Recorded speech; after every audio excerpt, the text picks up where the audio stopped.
Dövlət ali məqsədə, ərazi bütövlüyü və suverenliyin təmininə nail olmağın ardınca cəmiyyətdə humanizm və xeyriyyəçiliyi, mərhəmət hisslərini gücləndirmək, milli birliyi daha da möhkəmləndirmək üçün məhsuldar və sistematik işlər görür. Bu ideya ilk növbədə respublikada cəzadan azad etməni nəzərdə tutur.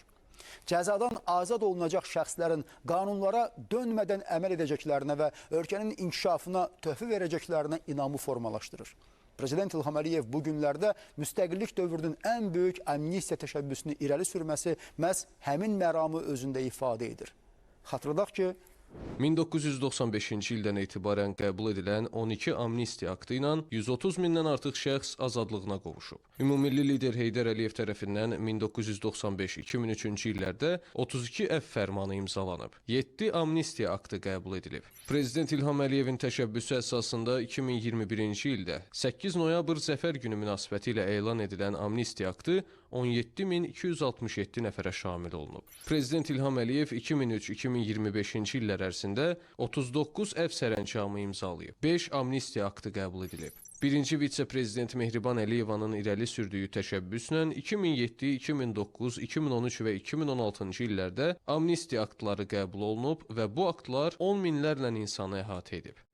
Milli Məclisdə qəbul edilən son amnistiya aktına əsasən Azərbaycanın suverenliyi və ərazi bütövlüyünün qorunması uğrunda aparılan döyüş əməliyyatlarında, o cümlədən Vətən müharibəsi və 2023-cü il sentyabrın 19-u 20-sinə keçirilmiş antiterror əməliyyatlarında iştirak etmiş şəxslərin, eləcə də bu əməliyyatlarda həlak olmuş və ya xəbərsiz itkin düşmüş şəxslərin yaxın qohumlarının, Ermənistanın mülki əhaliyə qarşı hərbi təxribatı nəticəsində əlil olmuş şəxslərin, habelə qadınların, 60 yaşına çatmış şəxslərin, cinayət törədərkən yetkinlik yaşına çatmayanların və digər şəxslərin cəzadan və ya cinayət məsuliyyətindən azad edilmələri isə son günlərini yaşadığımız konstitusiya və suverenlik ilinə ən böyük hədiyyə olacaq.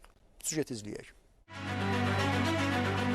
Milli Məclisin payız sessiyasının 19 dekabr tarixində keçirilən plenar iclası əlamətdar hadisə ilə yadda qaldı. Geniş müzakirələr, fikir mübadiləsi və yekun qərar. Prezident İlham Əliyevin konstitusiya və suverenlik ili münasibəti ilə amnistiya təşəbbüsü yekdilliklə qəbul olundu. Güclü hüquqi dövlət tək cəzalandırmaq yox, eyni zamanda bağışlamağı bacaran dövlətdir və biz görürük ki, əsası Ulu Öndər Heydər Əliyev tərəfindən qoyulan hal-hazırda bizim hüquqi dövlətimiz tək hüquq və qanunla deyil, eyni zamanda mərhəmət və humanizm prinsiplərinə də söykənir.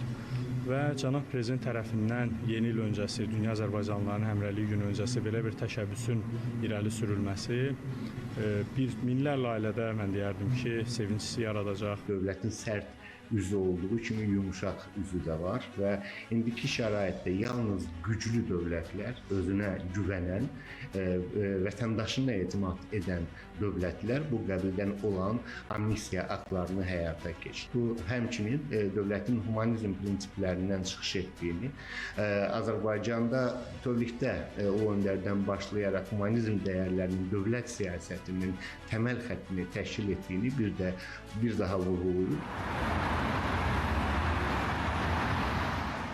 Amnistiya aktına nəzarəti Ədliyyə Nazirliyi təmin edəcək və onun tabeliyindəki qurumlar, penitensiar xidmətlə probasiya xidməti bu öhdəlikləri yerinə yetirəcək. Həbsxanalarda sıxlıq azalacaq, islah olmuş şəxslər isə artıq cəmiyyətə daha rahat inteqrasiya olunacaq. Həmin sənədin ön hissəsində dövlətə qarşı qəsdlər, millətə qarşı qəsdlərin əffin və yaxud amnistiyanın təsir dairəsində düşməyəcəyi də açıq şəkildə bəyan olunur. Bir sözlə, həqiqətən də artıq ölkəmizin tarixində, taleyində yeni bir dövr başlanıbdır. Qələbəmizdən sonraki bu fərqli bir yüzildir, qalib yüzildir və indi zəfərimizdən hər bir vətəndaş faydalana bilir. Bu aktın icrası yaxın 4 ay müddətində tətbiq olunacaq və müstəqillik tariximizin ən böyük amnistiyası kimi tarixə keçəcək. Sabir Bilalov, Royal Əsədov, Həftə.